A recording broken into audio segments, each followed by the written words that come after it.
Assalamualaikum warahmatullahi wabarakatuh. Nama saya Muhammad Zamalami dengan NIM 2124101032. Saya dari kelas pemrograman berbasis Mobile B. Hari ini saya akan menjelaskan tentang metode design thinking. Metode design thinking ini sangat familiar di kalangan pemrograman ataupun developer karena biasa digunakan untuk mendesain suatu aplikasi. Biasanya digunakan itu. Tapi untuk yang kemarin dinilai dari penggunaan dari bisnis, yaitu pada saat kuliah tamu yang pertama atau professional talk yang pertama. Dengan agenda yang pertama definisi dari design thinking itu sendiri, kemudian prinsip, proses, keuntungan dalam bisnis, dan juga ide proyek akhir. Yang pertama definisi. Definisi design thinking adalah atau design thinking is an innovation method that use an iterative process to deliver user and customer centric research to solve complex problem. Atau bisa diartikan sebagai design thinking adalah metode inovasi yang menggunakan proses berulang untuk memberikan hasil yang berpusat pada pengguna dan pelanggan sehingga memecahkan masalah yang kompleks. Dari sini kita bisa tahu bahwa design thinking sendiri ini mengutamakan kepentingan user atau pelanggan. Nah, kita tahu bahwa pada gambar di sini juga design thinking mentality adalah sebuah mental attitude di mana terdiri atas user centric, kolaboratif, experimental, dan solution orientation. Kemudian prinsip dari design thinking sendiri yang pertama, error are component of innovation process. Error adalah komponen dari proses dari inovasi. Kemudian way of thinking sebagai media untuk bertukar pendapat atau media untuk berpikir. Kemudian yang ketiga, eksperimen, test, and validation always take place on the customer. Eksperimen, tes, dan juga validasi selalu ada dalam customer. Di mana di saat penerapan design thinking nanti, eh, kami dari pihak perusahaan pastinya akan selalu menghadapi yang namanya testing dan juga eh, eksperimen dan juga validasi untuk memenuhi kebutuhan user atau customer. Yang ketiga, proses. Proses di sini terdapat 5 proses. Yang pertama, discovery. Discovery itu bisa dikatakan sebagai I have challenge, aku menemukan masalah. Nah, pada proses discovery ini kita bisa dapat kadang-kadang melalui interview dengan customer ataupun dari user. Nah, kegiatan apa aja sih yang ada dalam discovery ini? Yang pertama, understanding the challenge atau bisa dikatakan mengerti permasalahan. Yang kedua, prepare the research, mempersiapkan riset. Yang ketiga adalah gather information, inspiration, yaitu mengumpulkan semua inspirasi. Maksudnya mengumpulkan semua data-data yang ada untuk menyelesaikan masalah. Kemudian yang kedua interpretation. Nah, di sini tujuannya itu atau subjeknya itu I learn the something. Bisa dikatakan bahwa bagaimana aku menyelesaikannya dengan yang kegiatannya yaitu tell story, menceritakan cerita. Kemudian yang kedua search the meaning atau mencari arti. Kemudian yang ketiga frame opportunity, menemukan peluang. Kemudian yang ketiga ideation. Di sini I see opportunity, yaitu kita menemukan ide dari apa yang telah ada problem yang telah kita temukan dan juga apa yang telah berdasarkan apa yang telah kita pelajari. Yang kegiatan generate idea dan juga refine idea. Di mana generate itu menemukan ide kemudian menerapkan ide. Kemudian experimentation, yaitu bagaimana cara kita membangun. Nah, gitu untuk setelah ide telah dikumpulkan, kita sudah mulai membangun apa yang jadi masalah dari user atau customer. Ya dengan itu dengan membuat prototipe dan juga uh, meminta user atau customer untuk feedback. Nah, apabila memang user sudah puas dari hasil yang telah kita lakukan, maka kita akan melakukan evaluasi. Baik itu sudah maupun belum memenuhi, kita akan terus mengevaluasi karena kenapa?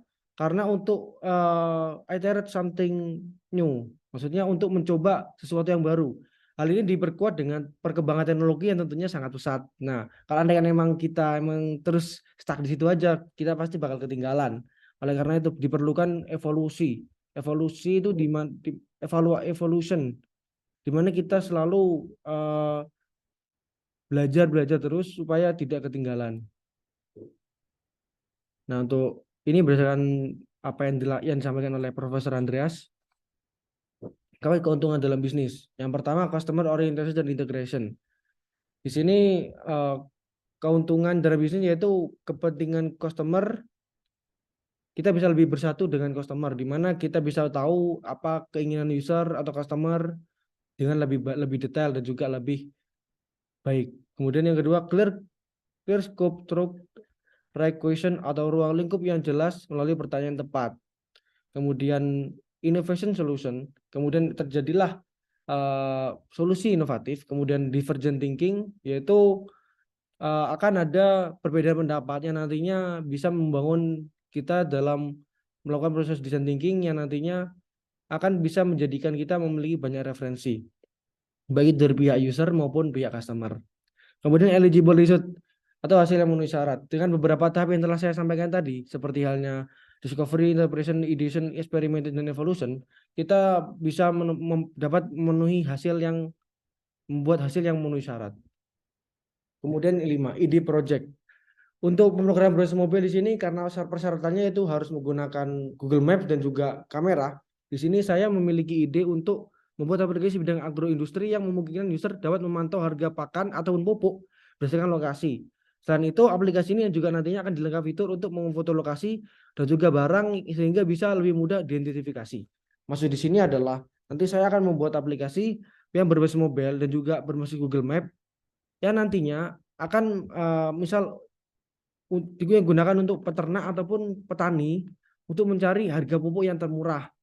Kalau andai kan memang mayoritas customer kan menggunakan ongkir. Nah, di sini kemungkinan kita hanya sebagai penyedia informasi aja. Tidak mungkin kalau untuk sampai ke e-commerce mungkin bisa dikembangkan lebih lanjut. Untuk awal-awal ini saya hanya kepikiran untuk menyediakan informasi tentang harga pupuk yang murah di daerah A, daerah B, daerah C. Bisa menjadikan petani ataupun peternak referensi untuk bisa mendapat keuntungan lebih 2 kali lipat seperti dengan melihat harga pupuk yang mungkin bisa lebih murah di suatu daerah yang lain. Yang kemungkinan juga tidak mungkin daerah yang terjauh, kemungkinan daerah terdekat-terdekat aja. Oke. Terus bagaimana metode desain thinking yang tadi telah sampaikan memenuhi ide yang telah saya buat, yaitu yang pertama discovery. Tentunya saya harus menemukan program dulu. Dengan saya memungkinkan bahwa nantinya saya akan bertanya kepada calon user dan juga mengidentifikasi, kemudian saya mempelajari tentang bagaimana cara mengatasinya itu. Kemudian setelah saya menemukan ide, tentunya saya akan melakukan eksperimen. Di mana saya akan membuat program basic yang nantinya akan diuji coba kepada user. Apabila memang user memang tidak ada feedback atau tidak ada pertanyaan lebih lanjut, maka saya akan melakukan evolution. Kalau untuk bahasa sekarang maintenance. Untuk penerapan pada pemrograman berbasis mobile itu bisa dengan maintenance perawatan. Di sini kan untuk teknologi semakin hari semakin pesat. Tentunya teknologi lama kemungkinan bisa tertinggal. Sehingga kalau andaikan saya tidak melakukan evaluasi di setiap tahunnya, saya mungkin aplikasi yang akan saya buat tidak akan bisa digunakan lagi pada 2 atau 3 tahun ke depan.